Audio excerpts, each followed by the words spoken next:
on this computer. Okay.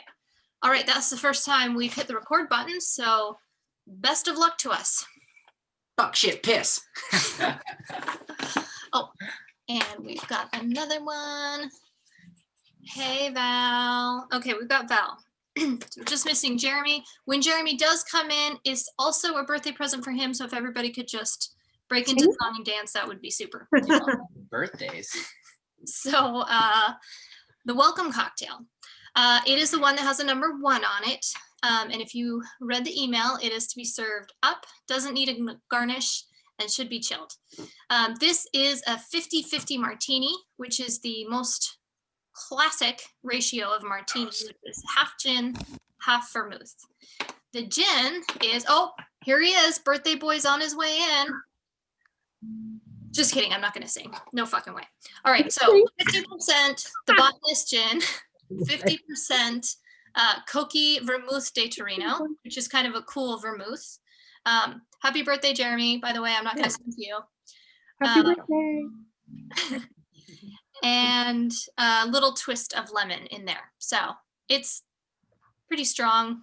The other cocktail is pretty strong, and everything in between is pretty strong. So if you're driving, take note, or don't drive. All right, so. Which is why online tastings fucking rock. Yeah. Kris is going to see how many F-bombs he can drop because he's being recorded. So we're like 18 or something. What was the movie with the most swears? Django. It's like fucking Django up in here. Oh, Django Unchained. Yeah. Yeah, that was pretty sweary pants. All right. How's my background thing? Thank you very much. Yeah. All right. So the botanist. Why the fuck are you drinking gin? You might be asking. I thought this was a Scotch tasting. Well, it is. It's, though, a Bruichladdich tasting. Bruichladdich makes Scotch. They have 4 brands. One of them is the botanist, which is a gin, and it's a good gin. And I think it sets a tone nicely for this tasting in general. It features sustainable hand-foraged botanicals. It showcases the delightful and unique flavors of Islay, which is where Bruichladdich is located. They forage 22 botanicals, and then they have 9 other botanicals. So the ones that are foraged are sustainably foraged by hand. The 9 others include berries, bark, seeds, and peels, kind of some of the more classic gin ingredients that you can't necessarily buy locally. So cassia, coriander, juniper, etc. Orange, lemon, probably can't find that on Islay, at least not reliably. So the resulting gin, it's complex, it's botanical, it's citrusy, and it's refreshing. We have found it's very versatile in cocktails. It is, full disclosure, one of my favorite gins. And we have created a special cocktail using the botanist, and it's in tandem with one of their foraging programs. So the botanist actually hired people to travel all around the world and meet with bartenders and encourage them to partner with local foragers to source some ingredients. And they came to Kelnero, and so we did that. So our cocktail, Foraged in Fuddle, is made with locally foraged sumac and grand fir. So we have that on the menu right now. We're running it seasonally, but it's a fun one if you want to try that next time you're in. Okay. We are gonna shake up our format a little bit. So we still have 5 things to taste. We'll do an intro, 5 tastings. So I'm gonna try to get through a lot of intro in the time it takes to drink 1 martini. So wish me luck. And then we'll switch off. We'll talk a lot about the history of Bruichladdich a little bit later on in the tasting this time. So the Bruichladdich tagline is Progressive Hebridean Distillers. I'm like 80% sure I'm saying that correctly, but Hebridean basically means from Islay, which is like bottom left, or from your perspective, bottom left corner of Scotland, one of the bigger islands. And it's not to be confused with the islands, but it's Islay. It's its own thing. And yes, thanks. There is a map of that on the back of your tasting card. If it's covered with this precious whiskey, don't flip your tasting card over until the end. All right, so Bruichladdich makes great gin. They make great whiskey, obviously, that's why we're here. But they are also standouts for their progressive values and a fierce devotion to Islay and to Scotland. So what exactly does that mean? What is Islay identity? What is Scottish identity? Well, Bruichladdich is of the opinion that Scottish history and culture has undergone a lot of historical revisionism, particularly by King George IV and a certain Sir Walter Scott. So particularly in the early 19th century, King George IV came to visit Scotland. He was the first British monarch to do so in like 200 years or something. They didn't really give a fuck about Scotland. But Scott, when he came up, orchestrated the whole affair. So he hired theater professionals, actors. I'm showing off my tartan here. That's Scottish for plaid. So he literally hired like a theater production crew to orchestrate this whole event and to make it Scottish, which had a lot of interesting ramifications. So King George IV was not popular because he was basically a turd of a human. And there was a lot of simmerings of uprising in Scotland because the British monarchy didn't really care about Scotland. So he did this visit. He was going to like get everybody happy to be part of the monarchy and all that jazz. So they're real fucking stoked for that. Yeah. So Sir Walter Scott was an author, and he like literally profited off of writing about Scottish culture. So by romanticizing it a bit, kind of building up those myths and legends, he straight stood to profit. King George stood to like build some national identity, build some pride about being British. It was like very much in the interest of these two gentlemen to fabricate a little Scottish culture. So one specific example I'll give to you without going into the whole visit, which was 21 days long, is Sir Walter Scott hosted a grand ball, and he released a pamphlet in advance of this so that everyone would know what they should wear and how they should act in attendance at this ball. So he stated, and I quote, "No gentleman is to be allowed to appear in anything but the ancient Highland costume." So that's Highland, that's like part of Scotland, which caused everyone else in Scotland to think like, wow, I'm going to start desperately searching for Highland ancestry and Highland outfits.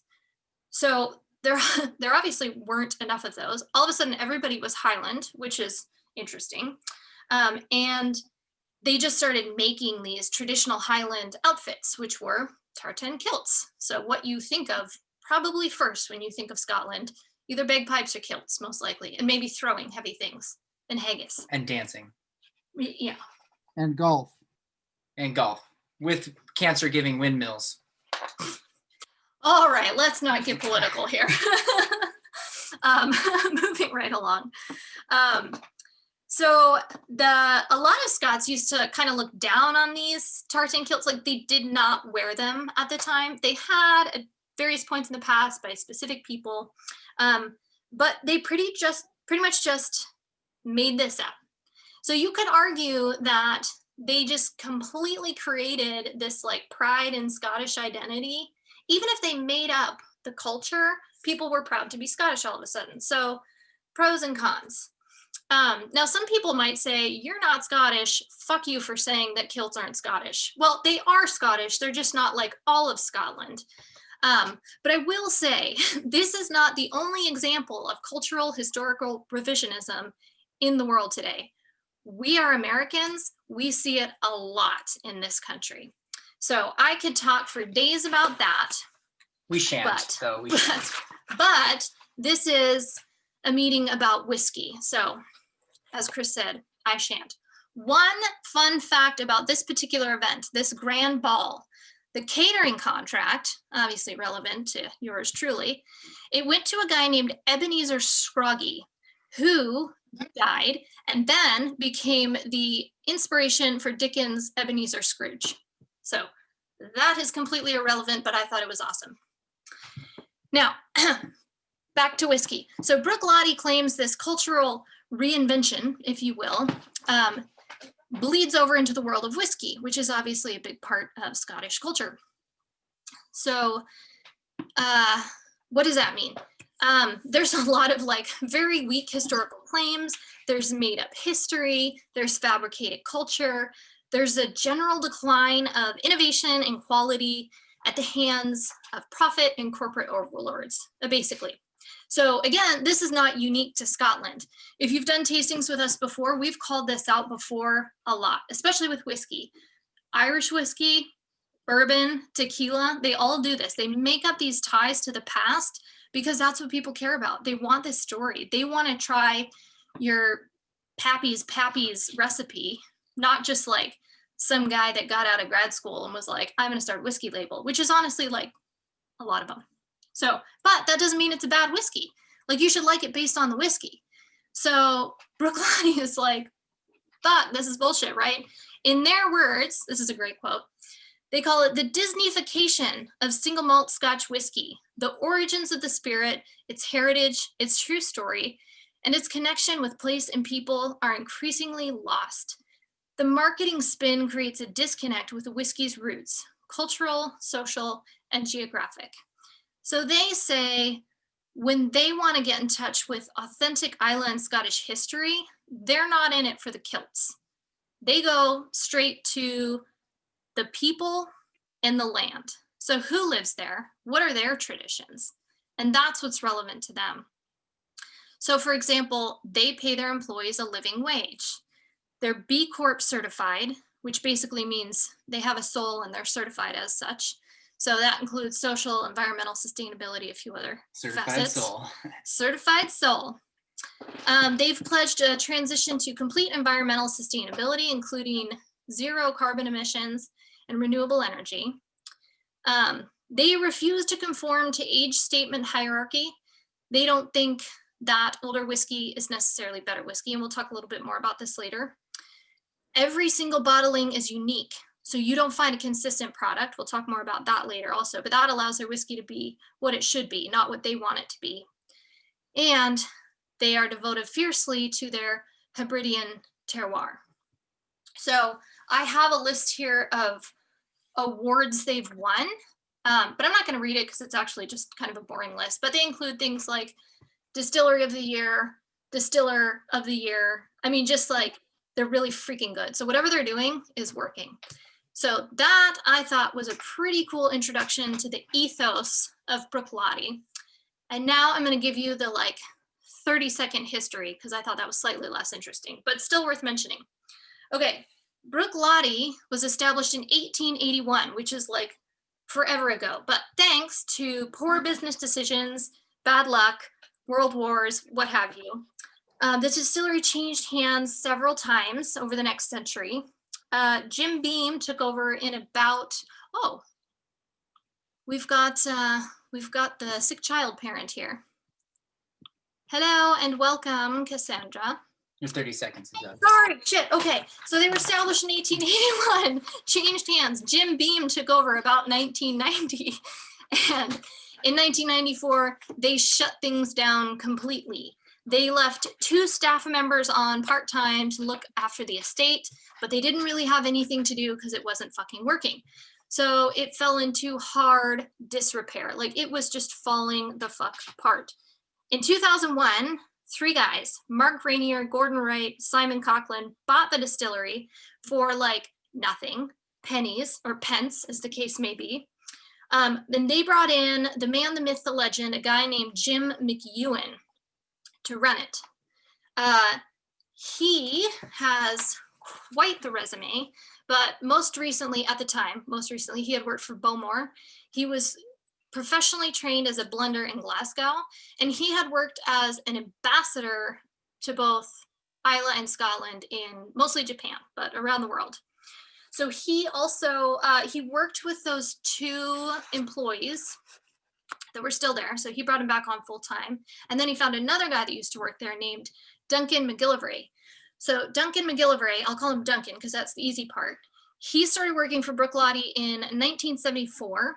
He started as a stillman, worked his way through engineer, became head fermenter, and then Bruichladdich started distilling 1 day a week because they weren't doing well. So in 1984, he left because he was not interested in working 1 day a week. Came back in 1990 to work for Jim Beam, left again in 94 when they left. Then Jim McEwen tried to get him to join back on. He said, fuck you. Jim McEwen said, no, really, I really want you to work here, but for realsies. So he came back. And he worked as their general manager until his retirement in 2014. So Duncan McGillivray, Jim McEwen, these two guys like brought Bruichladdich back. So those are important names. They will be on the test later. In 2012, Remy Cointreau bought Bruichladdich. They are a spirit holding company. However, they're kind of a smaller one, and they don't own a bunch of Scotch distilleries. If you're familiar with the world of Scotch ownership, there's not a lot of owners considering how many distilleries there are. These companies are usually enormous, and they're just slaves to their quarterly returns. And you see it in their products sometimes. Not always, but sometimes. So Remy Cointreau is only invested in one other whiskey company, and that is Westland, which is a Seattle company. But they don't have a ton of brands. They definitely have a stronger focus on cognac.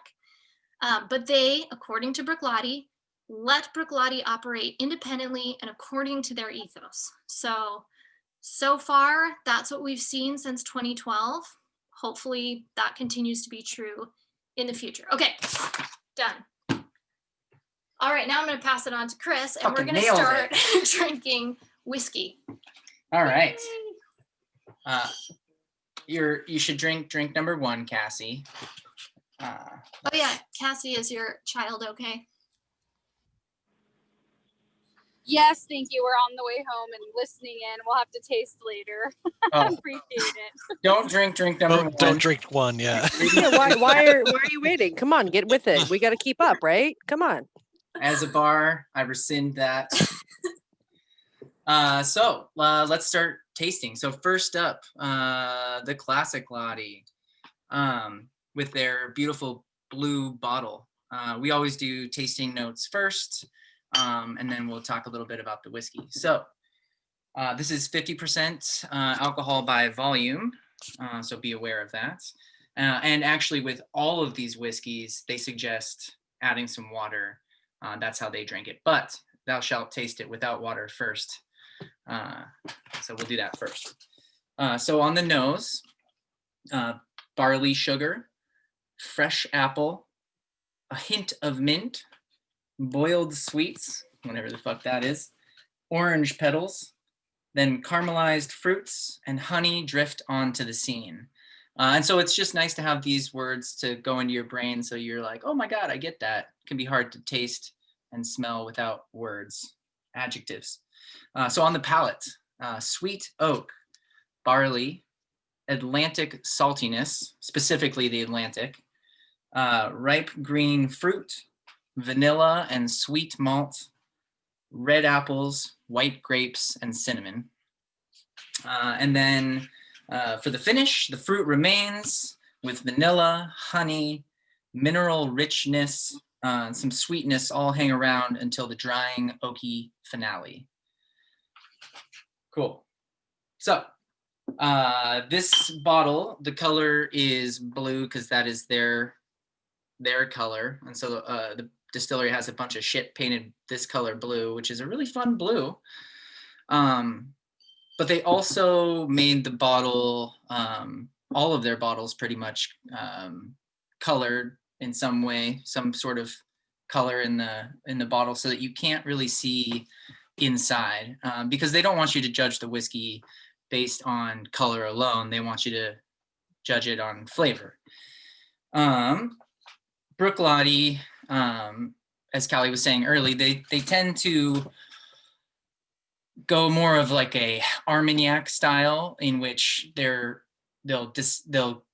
label what crop year. So it'll be like the crop was harvested 2012 and then distilled 2013, and then they'll make sure that you know that on the bottle, or on their website they have an insane amount of information, and you can type in your bottle number and they'll tell you all of the information.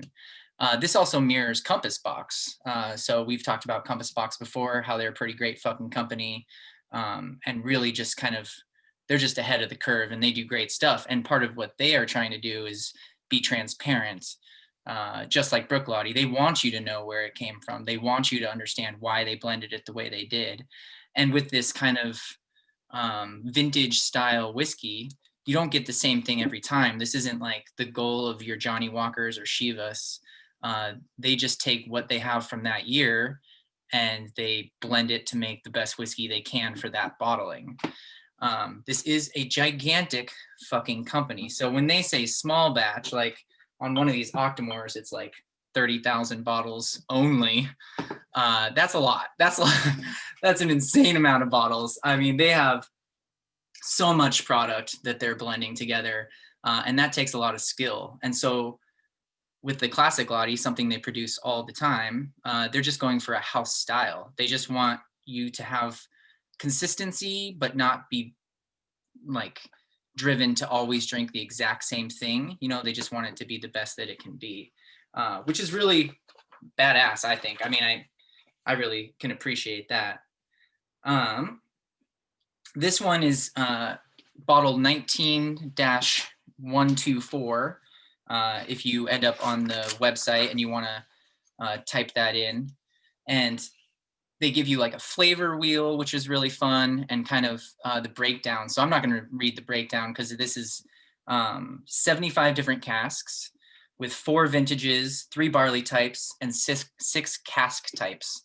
And when we've done Compass Box before, I've fucking dribbled on with just like saying like hogshead this and fucking whatever sherry cask that, and it's monotonous, but interesting to read if you want to jump on there and see yourself. And it's really just interesting. I mean, blending is so difficult. You know, right now you have single cask, which is really, really popular, like single barrel stuff.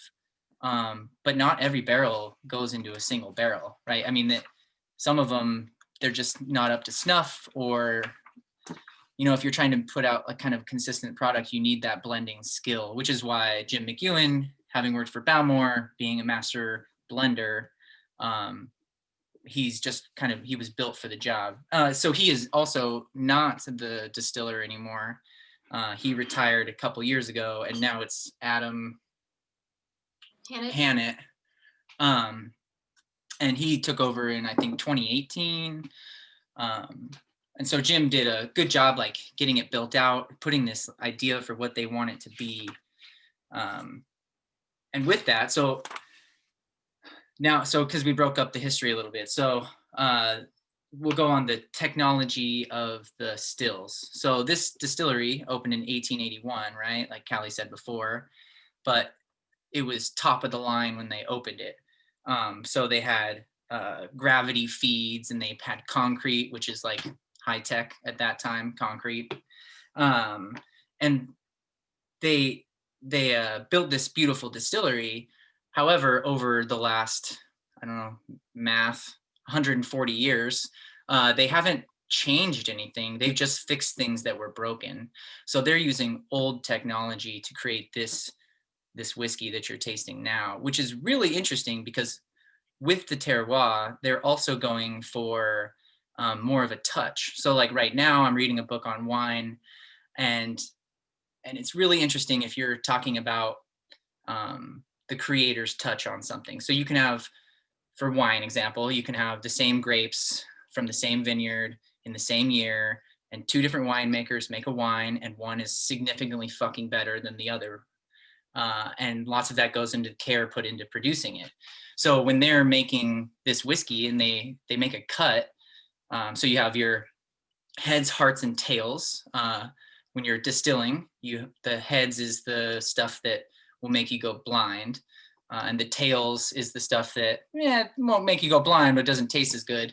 And so you're always after the heart of the hearts. You want that middle cut, which is a majority of the run, but you have to make that cut either with a computer. So the computer will say it's been this amount of time for distillation, or this much liquid has ran through. And so it'll automatically switch over to the hearts, and then that's what your product is going to be. Or in Bruichladdich case, they just have a little wand thing that is pushing liquid out, and then they taste it, and then they're like, yeah, it's fucking ready. And then they turn the little thingy and it goes into a different bucket. And then that's how they decide. But with that touch and that real feel for what's going on, you get a much better product. There is a documentary called Scotch. I I think it's called The Perfect Dream or The Golden Dream. Oh, see, Barry already said it. And we have seen that, and it's a really interesting watch. So after this, yeah, fucking watch it. It's a good little documentary. And they have a technique, which I found interesting, where when they're trying to make the cuts, just because of the chemicals coming through, the oils and whatnot, if they add water and then shake it, it'll go cloudy. And then if it doesn't uncloud, they don't make the cut. It's not the heart of the hearts yet. But then if it clears out, it goes back to crystal clear, then that's it. That's the hearts. That's what they're after. So it's not, they can do that test, but also, you know, they got to taste it and make sure it knows it and make sure it's exactly what they're after. Let's see. Casks. Yeah, I think that's about it. Pretty interesting shit. All righty. We're cruising along here. Well, anyway. Oh, and then so the water too. So always caution when adding water, just add a little bit. But especially with pretty much all of these whiskeys, it'll bring out more like citrus notes. A standard. Oh, it's a teeny tiny little pitcher. Isn't that adorable? Little baby pitcher. So usually like a base level whiskey is going to come out at like 40%, right? That's like your standard. Pretty much any bottle you grab off the shelf is 40%. So it's very rare to have just a standard line whiskey that's 50% alcohol by volume.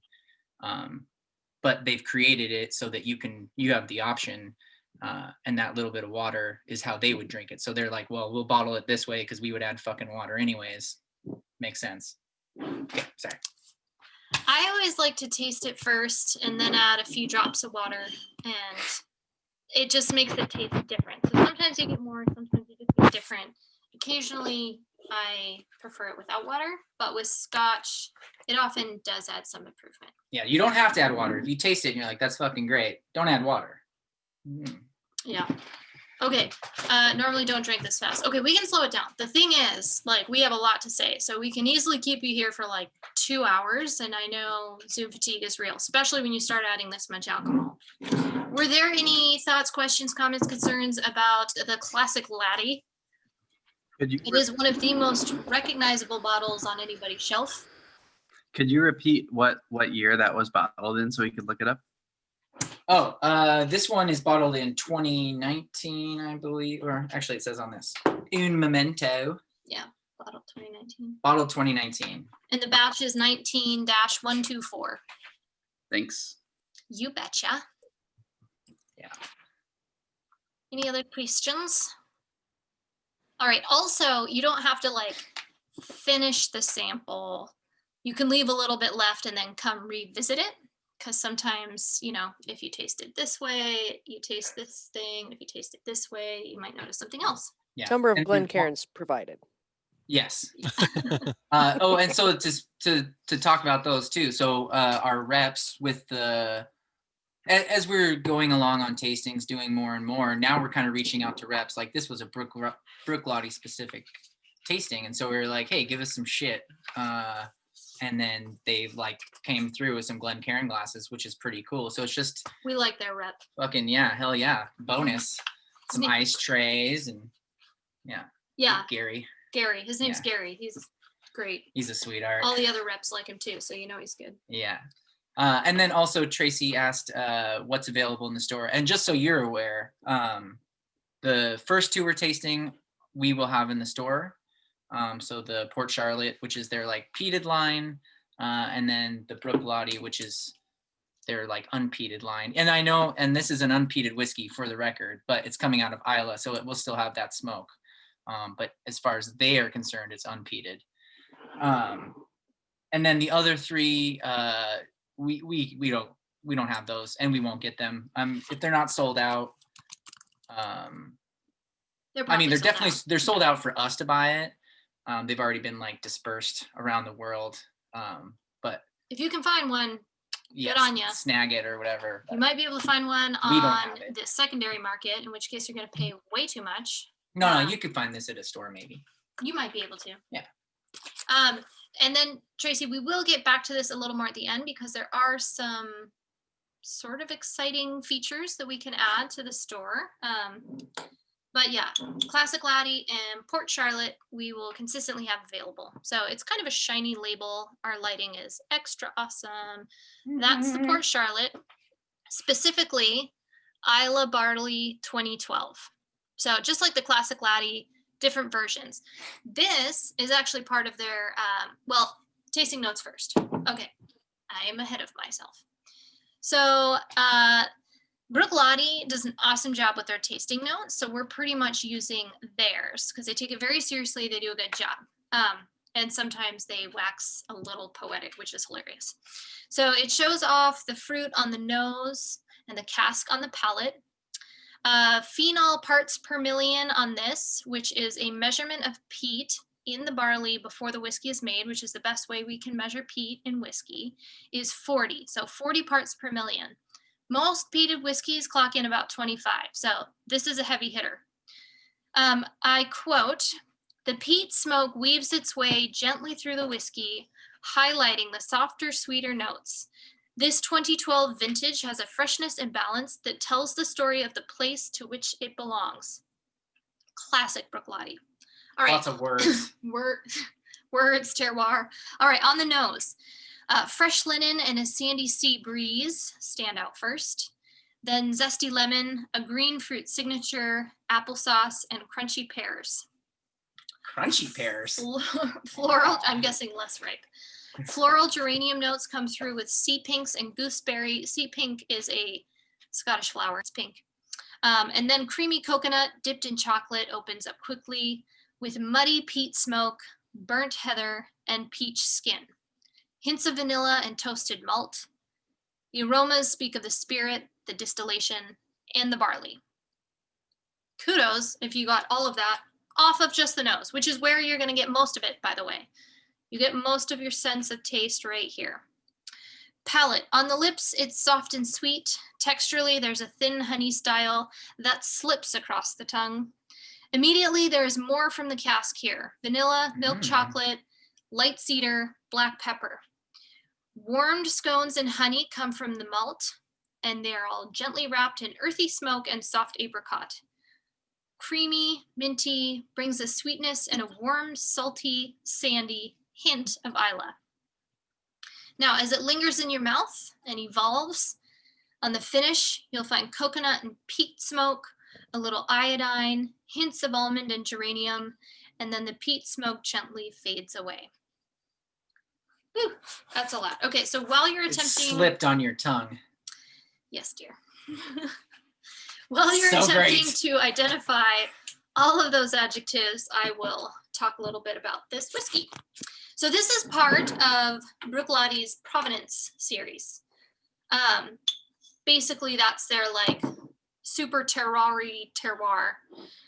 It matches each bottling to not just a specific farm, but a specific harvest. Now, this is something you see in wine. It is not something you usually see in whiskey. I don't actually know of any other whiskey distillery that does this. Prove me wrong if you can. But they're definitely breaking barriers in this line of thought.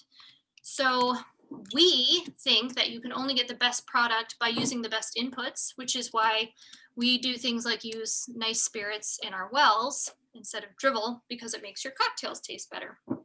So it's really nice to see a distillery placing so much emphasis on the ingredients that go into their whiskey, particularly the primary ingredient, which is the barley.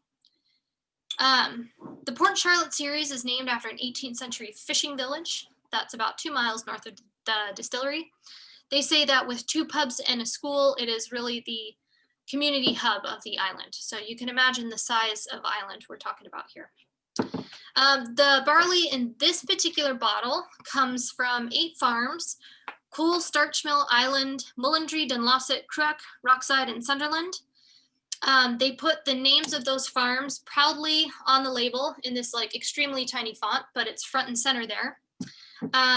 Everything came from a summer 2011 harvest. Barley varieties include Oxbridge, Publican, Propino, and Concerto. And the reason I'm telling you those is because we're all familiar with like hop varietals, for example, or grape varietals, but we don't usually hear about barley varietals, and I think it's kind of a shame. So now we know 4: Oxbridge, Publican, Propino, and Concerto. So maybe we can just start talking about the barley varietals, and maybe it'll go somewhere. Concerto. Concerto. 75% bourbon cask age, 25% wine cask age. Okay, so Bruichladdich, they claim to be obsessed with terroir, and they say this constantly. Every darn publication they've ever put out, it's plastered all over their website. We are obsessed with terroir. So probably worth diving into that concept a little bit. So we touched on it a little in the beginning with the Islay identity, but they are the only major distillery that distills, matures, and bottles their whiskey only within Islay. So it's more common to export the barrels for aging to the mainland, put them in these big warehouses, cheaper storage, what have you. Which is weird. I think it'd be cheaper on Islay. Yeah. Doesn't matter. That was a side note. They just don't usually do it that way. So Bruichladdich was like, well, we want it aged here because wood is permeable. So the air from the island, which is part of the terroir, it definitely has a distinct flavor. I mean, it is oceany ocean. Like those waves are all boiling up against the coast. The Atlantic Ocean, You get specifically. like salty salt, iodine from the air. That gets through the wood.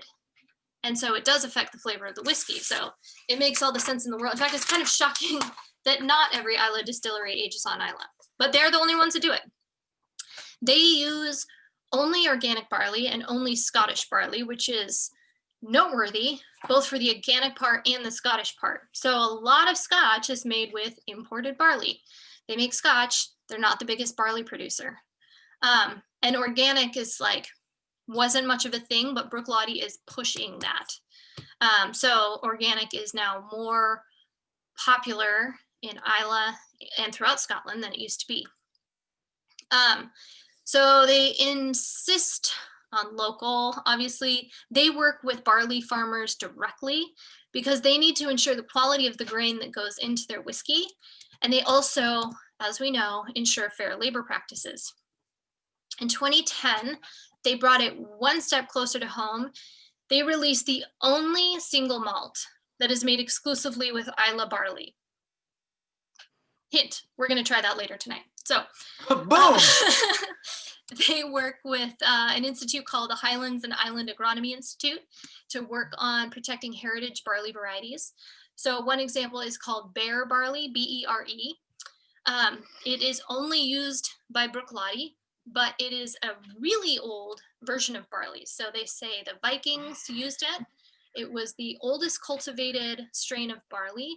And they found grains on Orkney Island that dated back over 6,000 years. So it's a pretty cool thing to do. It is as indigenous to the island as you can get when it comes to barley. And they are reviving the species, cultivating it, and taking advantage of it. So, I mean, that's a classic Islay flavor. Can't get more Islay than that, I guess. Now, they also believe that in order to truly achieve terroir, sorry, terroir is like the hardest word in the world to say. So It's French. bear with me. To truly achieve terroir, they're not just showcasing local flavors, but they're supporting local communities. So they work with a local company called Octomore Farm to process all their barley, so roasting, smoking. And then water, which as we all know, because we all like nice things, it is a very prized and protected ingredient when it comes to fine whiskeys. So the water they use for proofing their spirit down, they get from an Islay farmer and a personal friend of them, not us, whose name, I kid you not, is James Brown. So James Brown owns a farm behind their Port Charlotte warehouse, and it is called Octomore. So the farm is called Octomore. You can imagine how important this James Brown is. This will also be on the test. Speaking of, let's get to Octomore, unless there's any questions about Port Charlotte. You have to type in the barley names. I started it. I typed barley. Yeah. What's the number of this bottle?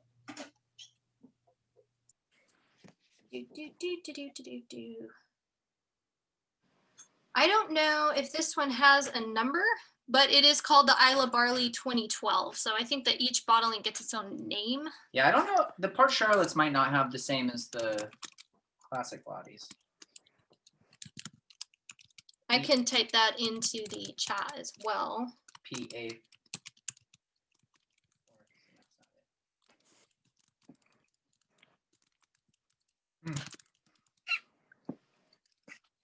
Oh. I typed all that, not Callie, for the record. Such a helper bee. I didn't do it. It was a lie. So this is the other one that you can buy with relative consistency. Okay. Oh, yes. Question.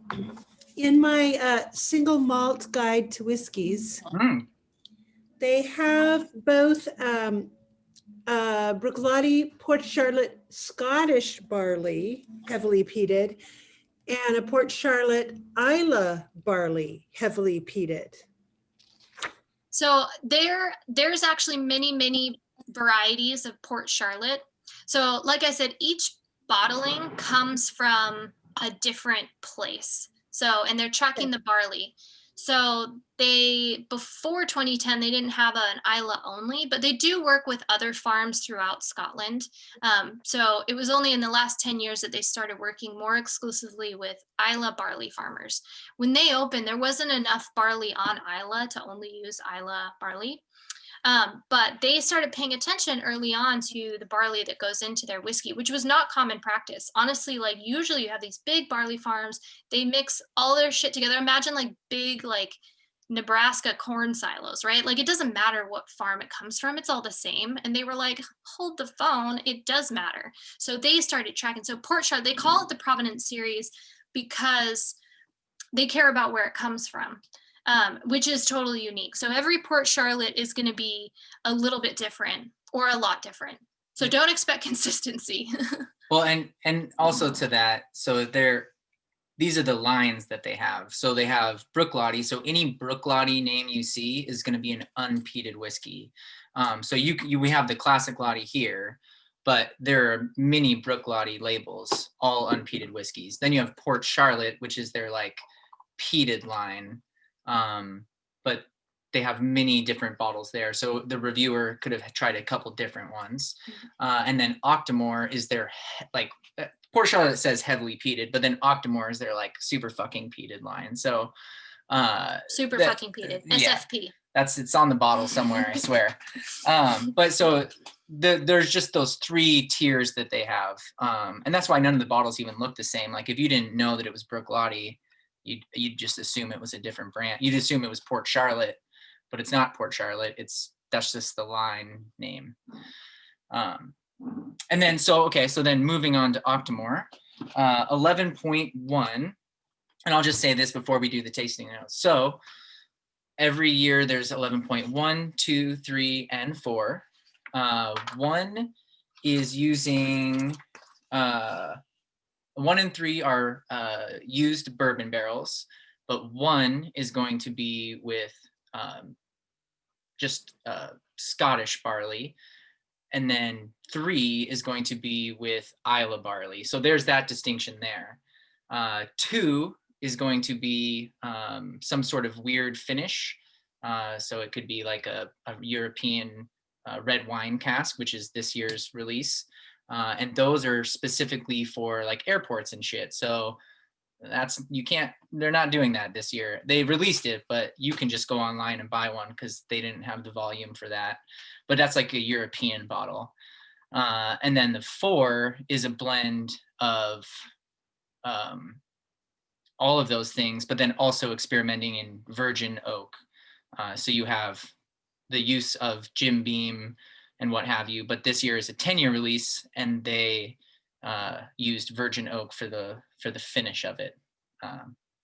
Yeah, which kind of goes back to what you were just saying with those different bottles with the types of barley. So tasting notes for 11.1. On the nose, oh yeah, here's the bottle. You can't see shit, it's black. But it's pretty. It is pretty.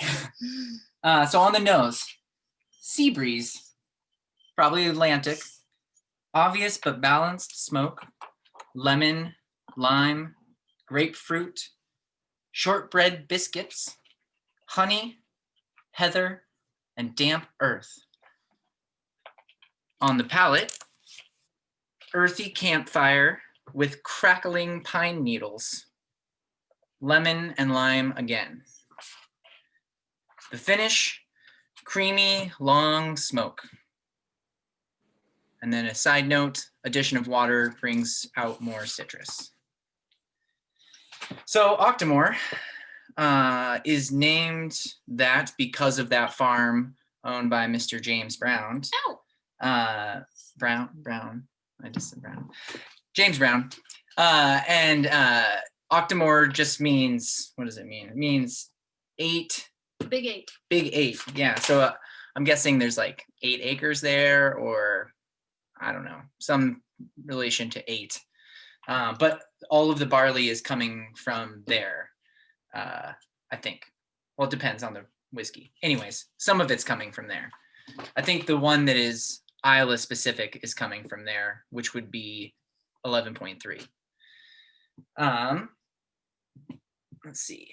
The age statement for both of these Octomores is 5 years, which is interesting. So the first release of Octomore was 2008, and the reason that they even went this direction is they were getting all of their malted barley from Port Ellen, which is owned by I can't remember who it's owned by, somebody fucking big. But so they were getting all of their malted barley from Port Ellen, and they got turned down in 2002 because their orders were too small. So remember, Jim McEwen took over in 2001, put in an order or two, and then it was too small, and they were like, kick rocks, man, we're not going to sell you shit. Which is, I mean, I get it, or whatever.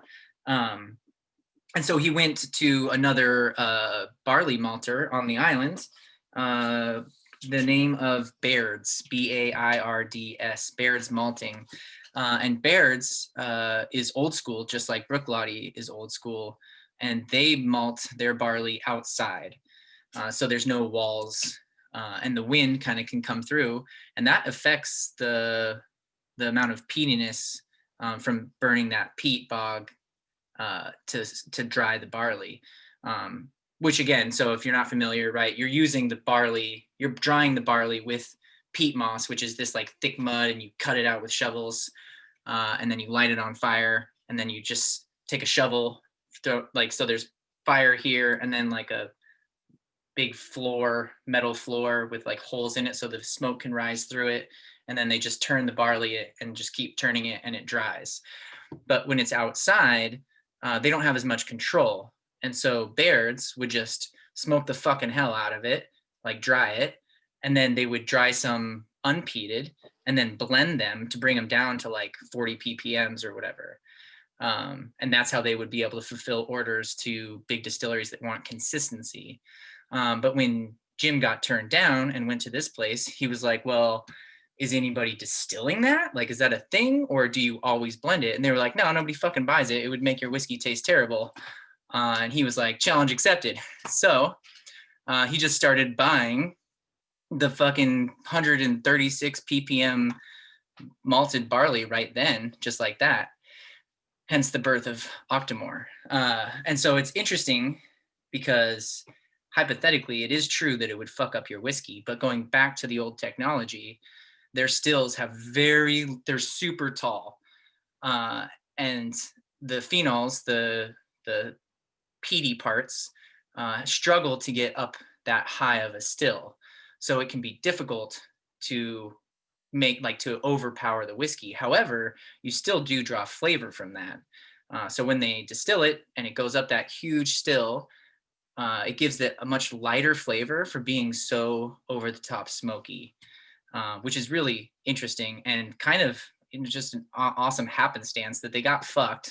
And then they were like, well, we'll just take the fucking peatiest one. Screw you guys. And they made it work. Also interesting is that both of these are 5-year-old whiskeys.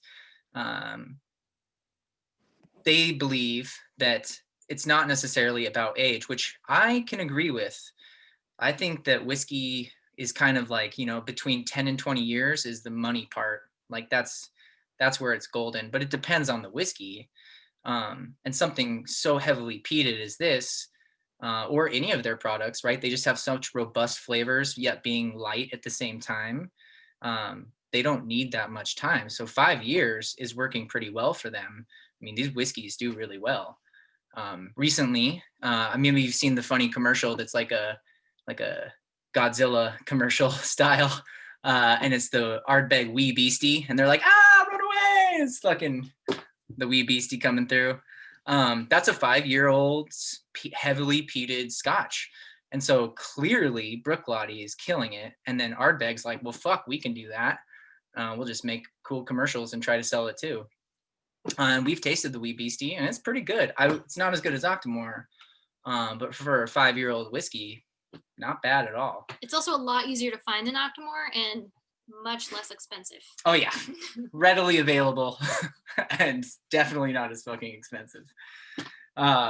So this one, speaking of availability, this one, it's 30,000 bottles, which sounds like a lot. You get 250 bottles out of a barrel. What's 30,000 divided by 250? I don't know. It's a fuck ton. It's a literal fuck ton of barrels. But you're also looking at 30,000 bottles for a population of, I don't know what the countries that the US alone, 300 million. But they also are huge in Taiwan. They're huge in China. I mean, these bottles are going around the world. So 30,000 for them with their distribution is extremely small batch when you look at it in this like crazy worldwide situation. There's a lot of people in the world. There's a lot of peeps. So this one is Concerto and Propino barley, distilled in 2014 from 2013 harvest. That's something else that they like to do. They tell you the harvest and then they tell you the distillation. So again, we're back to that kind of vintage style, which is really cool. Matured only on Islay for 5 years. And then if anybody didn't know this from other tastings, it's my fucking favorite when it's unfiltered, like unchill filtered, and no color added. So when you create a whiskey, there's these oils in it that will cloud. And from a consistency to consumer standpoint, if you've ever had cloudiness in a bottle because it was like got really cold, you can just shake up the bottle, the cloudiness will disappear. And that's the oils going back together, like rejoining some science shit, who knows. But if you chill filter stuff, it takes out flavor. I mean, you're literally taking away flavor so that you have this, yes, mellower, like more mellow whiskey. And if that's your goal, that's fine. But when you're trying to make something that's like interesting and full of character, like non-chill filtering is the shit. So I'm pretty sure all of this shit is non-chill filter. I mean, they just don't do it. They don't add colors. Yeah, it's the best. Let's see. Yeah, I think that's it for the 11.1. I like that stuff. Yeah. Any questions for 11.1? Octomore rocks. Not a question, but a good statement. Statement indeed. I agree with you, by the way. Octomore does rock a must-socks. And roll, because James Brown helped. Yeah. Rocks and roll with soul. Thanks, James. Oh, and for I don't know if I said the ppms on that one. 139.6. So we went from 40 to 139.6. Kaplow. Oof. And we're about to rev that up even further with this bad boy, Octomore 11.3. So interesting thing about this bottle, you can see there's like a weensy little bitty bit left at the bottom there, but you can see it. This bottle is clear. Isn't that shocking? We found that most of the 0.3 additions come in clear bottles and nothing else, and they don't say why. So I tried finding that and it was unsuccessful. They ran out of black dye. I guess, yeah, they must have run out of black. This one though is special in that the 0.3s are the Islay Barley. So in this bottle, all of the barley came from James Brown's Octomore farm. Then this can be aged in bourbon and wine casks. So this is a mix of both. The ppm revs up. So we were at 139, we're at 194. So we're taking huge leaps. Keep in mind, like I said, most peated Scotch clocks in around 25. So these guys are not fucking around with peat. All right, tasting notes. On the nose, floral, summery, bright. The peat smoke is slow to rise and comes through with a light touch. Clean, dry, and in the background. Then sweet citrus, honey, and vanilla tie everything together on the nose. On the palate, you'll find gentle sweetness, honey, fruit syrup, orange blossom, apricot jam, and a floral bouquet. The flavor notes are gentle and soft that really allow the character of the spirit to come through without being totally dominated by the phenols, which is the peat. The finish, the floral notes fade and the phenols really start to come through.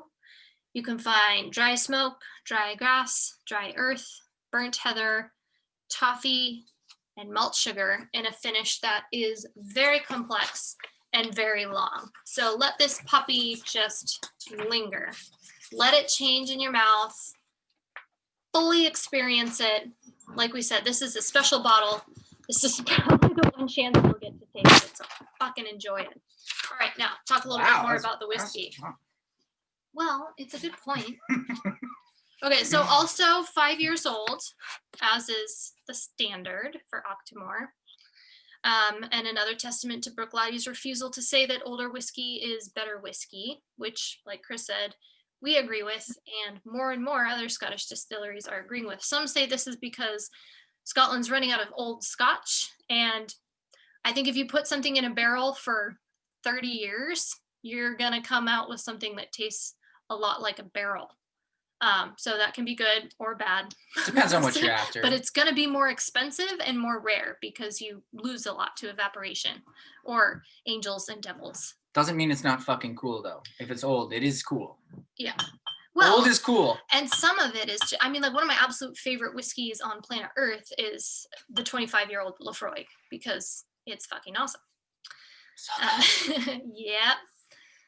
Brian and Mara are with me.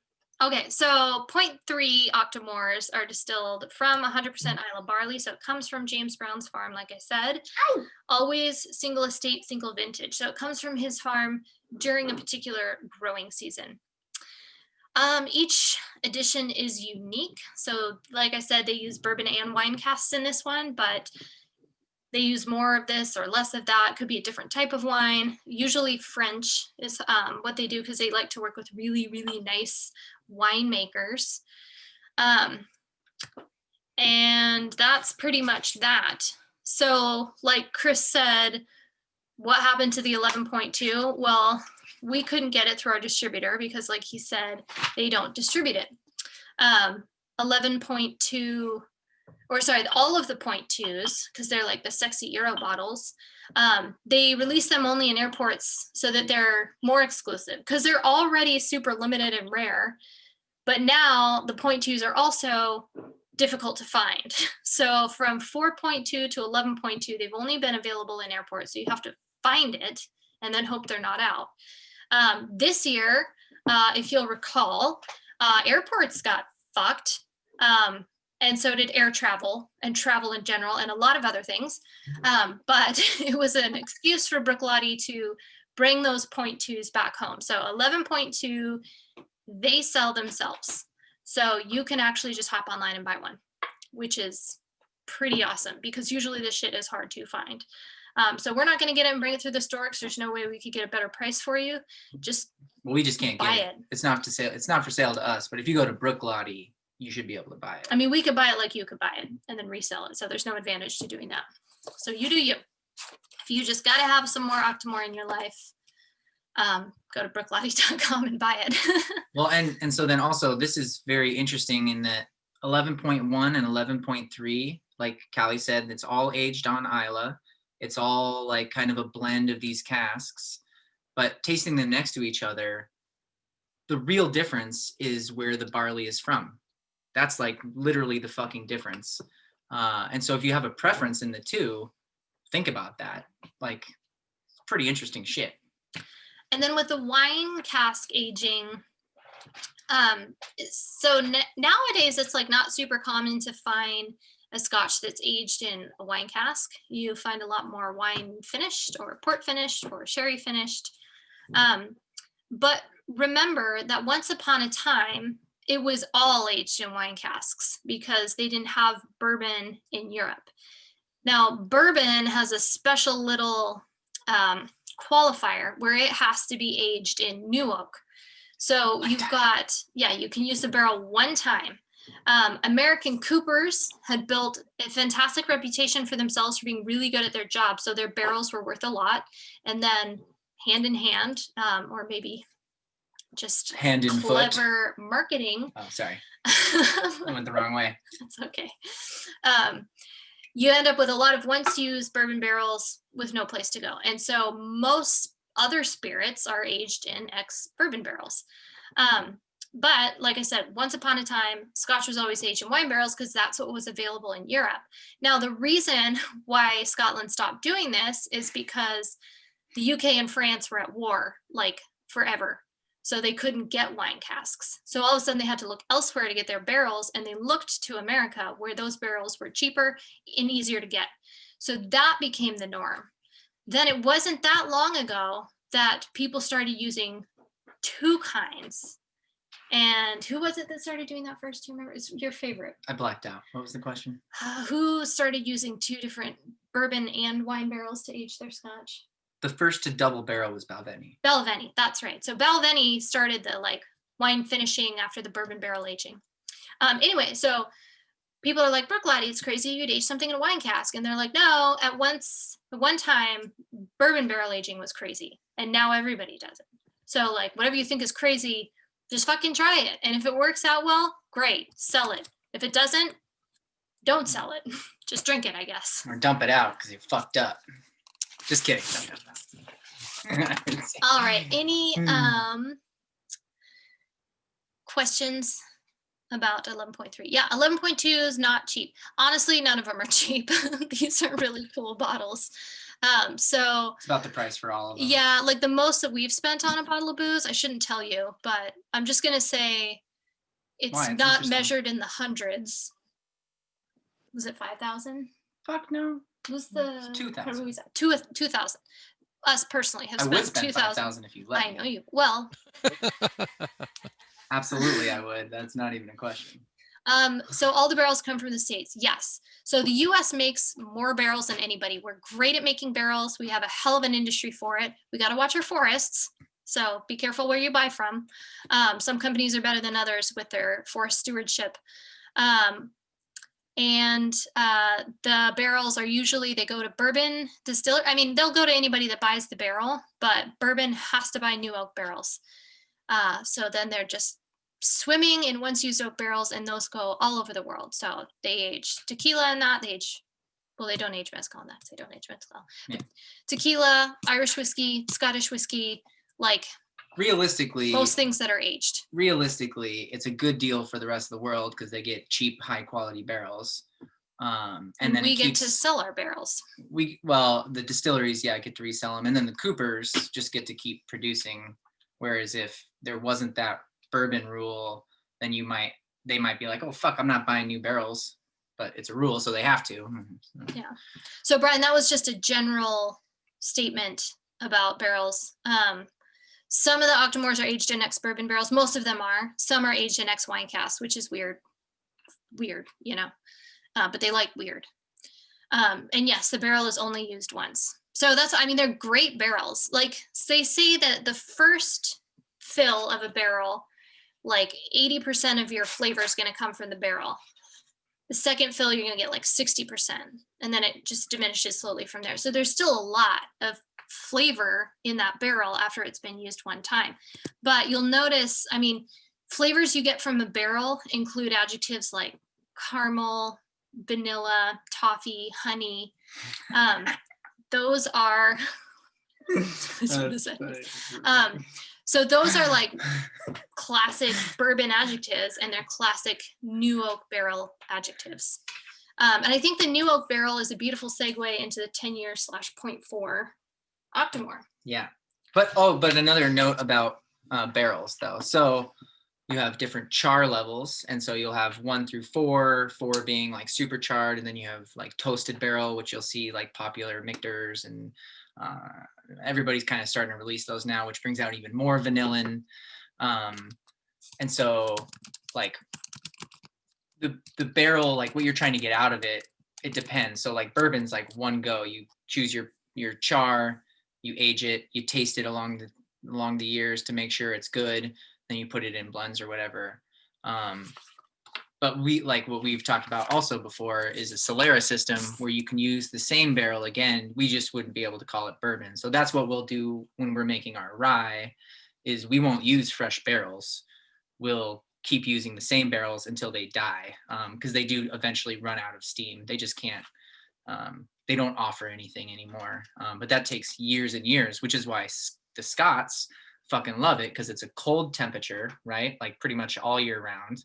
And they just put them in these used barrels that have like a little bit of oak left to give, but it's not going to overpower their whiskey. And so it can sit in this cold temperature where you don't get a lot of action on the wood. And then, they release a 12-year-old that is like, all the chemical changes have happened, everything's balanced out, but it doesn't taste like oak, where if you get an American whiskey that's 12 years old, it's fucking oaky. I mean, it's strong. Yeah, just a difference, a little bit of difference there. All right, now the 10-year. Now the 10-year. And yeah, they bring up a good point. So rarely can you get cool liquors imported to Washington State. That privatization of liquor thing had its downsides, and that is one of them. So I suggested an out-of-state relative. Not that we've done that before with my sister who lives in California, but if that is an option to you, maybe that's an option to you. That's where our $2,000 bottle came from. Thanks, Violet. Allegedly. Japanese whiskey. Allegedly. Yeah, allegedly. Karyazawa. Very cool. So this is the 10-year. It looks the same. But now they've gone 10 years, and we're going back down in alcohol content. Oh yeah, that last one was the pinnacle at 62. 1 million %, 61.7% ABV. Yeah. So the ppms on this, a whopping 208. That's a lot. On the nose, we're gonna get char, toasted oak, apricots, earthy peat, roasted red bell peppers, I guess, dusty after a while, milk cereal, and honey. That sounds nice. Yes. On the palate, orchard fruits, peach, pineapple, apricot, caramel, vanilla, elegant, white peppers, milk chocolate. As it opens up, peat smoke takes over as a centered flavor, leaving salty notes around the tongue. And the finish, long lingering with mint chimp chocolate, a touch of maritime impact, oak spices, malt notes, and cereals, coconut, vanilla, oak, and the smoke is balanced by age. Possibly, you can taste all of those. I don't know. Milk cereal. I think Americans would call that cereal milk. Cereal and milk. Cuckoo for Cocoa Puffs, cuckoo for Cocoa Puffs. Oh, I was thinking more like That's a Fruit Loops. song, for the record. I forget who does it. Anyways. Is it James Brown? Negative. Now I'm not going to be able to fucking think of it. So this one is the lowest of the limited bottles. So before we had 30,000, but this is 12,000 bottles worldwide. That's not very many. That's like, I don't know. I mean, maybe to this state, the state of Washington, right? Because each state has Some states will get them, some states won't. It's just based on where they end up. I bet you the state of Washington got, I don't know, 200 bottles or something like that. Like, not very many, because it has to go everywhere. This was unchill filtered and coloring free, as I always love. This is 15 casks of 2009 Scottish barley distilled spirit, ex-American barrels, and then transferred again. 46 casks of 2009 Scottish barley distilled spirit again, and then 16 casks of American and virgin oak. First filled in the virgin oak and then combined with the ex-American. So this is the 10 year is the only one that has any virgin oak on it. And that's something that they'll do with the 11.4. So the 11.4 switches every year, or not the 11.4, but just the 0.4. And it switches, it's usually a 5 year, just like the others, but it'll be the only thing with virgin oak. And it can be complicated. So you have first fill and you have virgin, whereas in the States, we would just call it first fill. So their first fill means first fill after fucking Jim Beam used it or Heaven Hill. Our first fill means it's like a fresh barrel. So first fill there, already used, virgin, untouched. And so this has a little bit of the untouched white oak. He got distracted by his own euphemism. I know, so sexy. It's interesting. I don't even know what I'm fucking talking about. So virgins. Yeah, goddamn, it's all happening.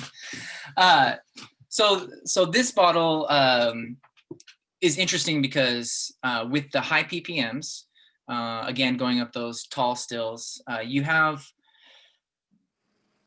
somehow even more balance with the age. So again, like if you go back and taste either the 11.1 or the 11.3, with the age, it's mellowed out a lot. And then the virgin oak does make itself kind of known in there with some more mellowness. I do find it interesting that the 10 year, I think it's just so much more mellow. And it's only 5 more years old. And then you look at like a base Scotch whiskey and it's like 12. I mean, that's kind of your like standard whiskey is 40% bottling, 12 years old. And this is whatever, 54% and 10 years old. And it's just beautiful. It's balanced smoke and just a great whiskey. And yeah, the Octomores all kind of run together as their experimental bottles. So hopefully you have a favorite, or maybe they're all your favorite because they're all the shit. I think that's it for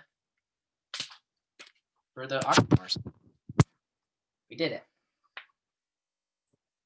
Sorry, that was a throwback to a recent tasting. We're not great at not swearing or just being appropriate around children in general. So that's Boobs. Octomore. That is our tasting. Only 17 minutes over on time, which I think is pretty good considering what we talked about. But if you want to stick around a while longer, because we gave you a lot of fucking booze, please do so.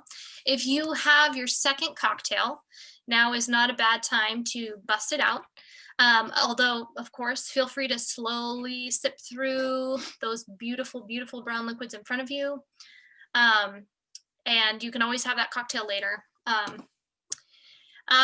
What is in the last cocktail? I'm getting there. Sorry. Gee frickin' whiz. People are getting their cocktails. They're I coming interrupted. back. On accident. Also, somebody else put boobs on the screen and I got distracted. So there's that. Okay, so the second cocktail, which is the darker of the two and also the one that does not have a number 1 on it, it has, God, incessant boob references. Okay, I brought this on myself. Equal parts made with Classic Laddie. So this one is a Scotchy Scotch one. It's also got Punti Mace and Chinar. So Chinar is that one artichoke Amaro that is awesome and goes really well with scotches, peaty or otherwise. Like Kris said, Classic Laddie is not peated, but it's still made on Islay, and peat is just all over Islay. So sometimes you still get a decent amount of that peat in unpeated Islay whiskey specifically. It's in the water, for fuck's sake. It's in the water. It's it's their ground, so Permeated, all water yeah. goes through it. And then Punti Mace is like a vermouthy Amaro kind of a thing. And then it's just got a little lemon zest. So just like the first one, I would drink it without ice, but if you want to add a little ice to kind of chill it out and proof it down a bit, you are welcome to. But it doesn't need it. Because it'll be punchy. Yeah, that's a little punchy, but you're used to that by now. It is Chinar, yeah. Cinar, it's the same. It's pronounced Right. Chinar because it's Yeah, oh yeah, Italian. Cynar, Chinar. I had never heard that before. That's interesting. Oh yeah, it's one of those things that we've all mispronounced at least once in our lives. It's yeah, one they of have a those- hard C. Yeah, I've only ever seen it written, not spoken. You know, I was almost going to have a pop quiz at the beginning of this tasting to see if anyone here had never actually heard the word Bruichladdich pronounced before, but then I forgot. So, Who is it? It's a Scottish actor goes through like Conor? all.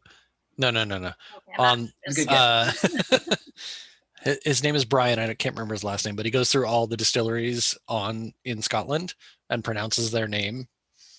yeah. That's handy. It's a difficult task. Luckily, one of my first like real bar jobs that actually had cool shit on the back bar was the GM was Scottish, so that was very helpful. So I feel really 85% confident in most of them. And really, as long as you just call it Isla and not Islay, It's like, yeah, you're in the clear. all right, so I thought this point, which came up recently, was a nice one to end on, and that is what makes a good whiskey good. We've tasted some whiskeys that are totally weird tonight. They're not the oldest whiskeys we've tasted, but they are some of the more rare and expensive bottles that we've busted out. So why are these special? Why are these good? Well, the truth is generally who you're drinking with and the memories you associate with it. So most of that sense of taste, like I said, comes from your sense of smell. And your sense of smell is linked very closely with emotion and memory. So if you're drinking a whiskey and you're having a good time and you're with good people and you're making nice memories, that's what's going to make it taste better to you. And then that whiskey, if you taste those flavors again in the future, you'll associate them with positive memories, happy times. So what makes a good whiskey good? Well, it's how you drink it. So cheers to that, I guess. Cheers to that. We're going to chat quickly about what we have coming up next, because we try to keep a lot of tasting options on the table for you. So the next, one thing I said I'd revisit the store. So we do have one very special bottle in the store right now. You all have a coupon for 10% off somewhere in your bag. One bottle of Bruichladdich Black Art available in our store. So first come, first serve. A few folks mentioned that whiskey movie, the Scotch movie earlier, which features Bruichladdich. Yep, there's the bottle. Some lucky fucker got that for Christmas this year. You're welcome, Dad. Yeah, I was about to say, you just cuss at Mom? You cheated. Some lucky fucker, you're my parents. Well, there's not a lot of advantages to being the parents of cocktail bar owners, especially right now, but that's one of them. So we got two, gave one to Mom and Dad, and one is available for you. You can use your 10% off coupon on it. In store only though, because we can't give you a discount online, so it's Yeah. a race. It is, yeah. We're It's open also until $500. 10 so- p.m. tonight, but none of you should be driving. It's also like, how much? $500? $500. So that might slow some of you down, but 10% off. Can't afford not to buy. Anyway, if you are going to watch the movie and you're going to get the bottle, drink it while you watch the movie. It'll go perfectly. So back to tasting. So next we have, I think in 2 weeks. No, well, first first, next week is the Oh, yeah. Armagnac tasting. I understand that Armagnac is scary and that brandy does not sell in the States unless you're in the Midwest drinking it with Sprite. Weirdly popular. It's so popular.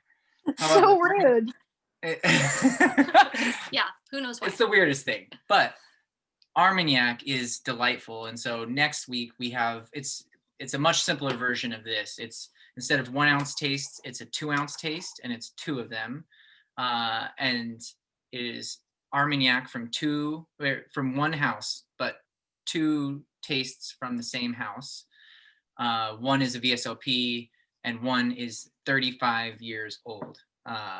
That's how long it was in the barrel. So it's fucking awesome. Anyways, so we'll just do like a much lighter version of this, kind of like a happy hour, kind of talk about Armagnac, but in a non-threatening way because it's scary for most people.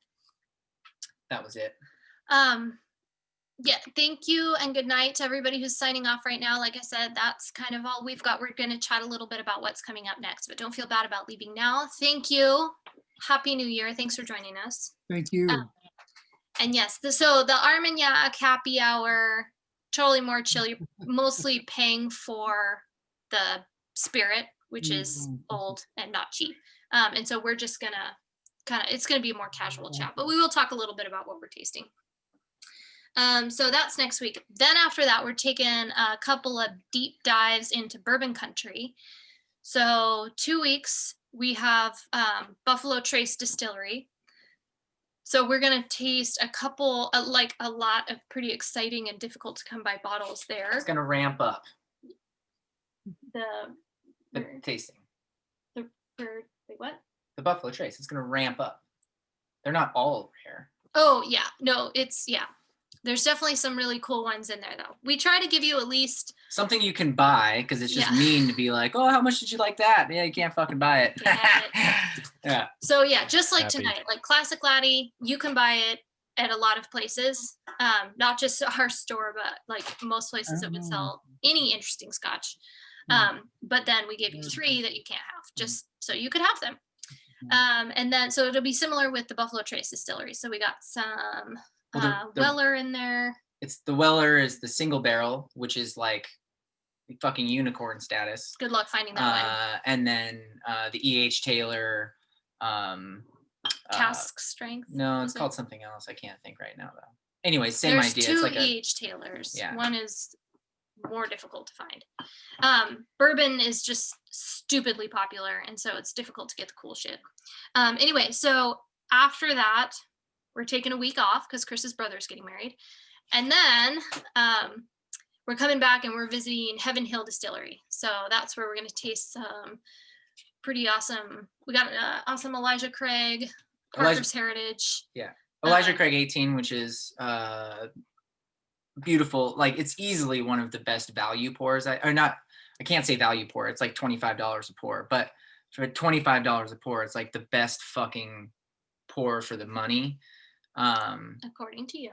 Well, I think on our back bar, it's one of the most interesting. You'll just have to come taste it and find out for yourself. And then the other bottle is Parker's Heritage 10-year heavy char, and that's the unicorn bottle.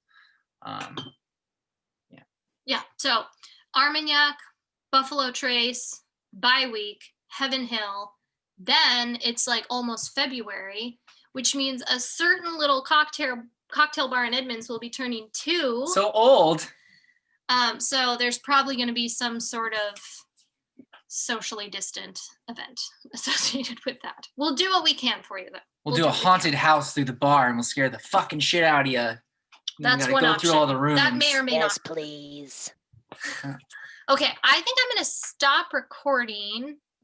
Oh, so yeah, thanks to all of our listeners out there. Bye.